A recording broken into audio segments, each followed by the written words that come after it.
Perwisyo alang sa 75 anyos nga si Nanay Virgie Poyos ang mga nagapanigarilyo sa pampublikong lugar. Luya matud pa iyahang kasing-kasing ug baga, rason nga sensitibo gayud siya sa mga bugang aso sa sigarilyo. Uyon ko kaayo ka na madlong gay ko diri sa plaza kung na ako'y makita.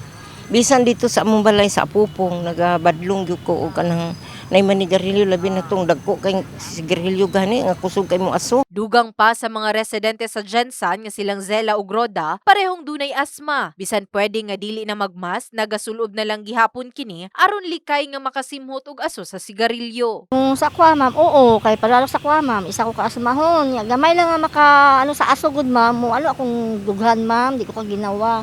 Napoy kisa nga tricycle ma'am, masakyan ako.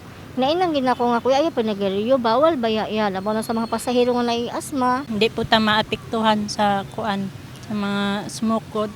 So para ma-aware po ta na kuan di ta magkasakit gud.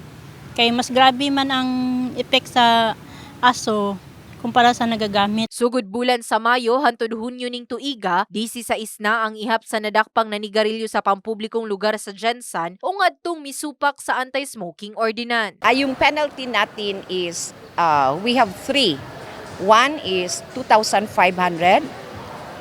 It is a first, second, or third offense.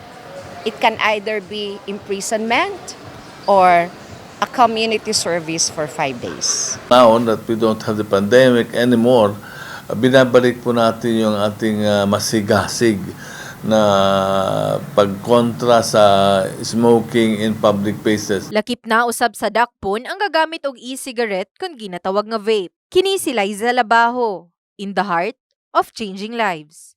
Brigada News.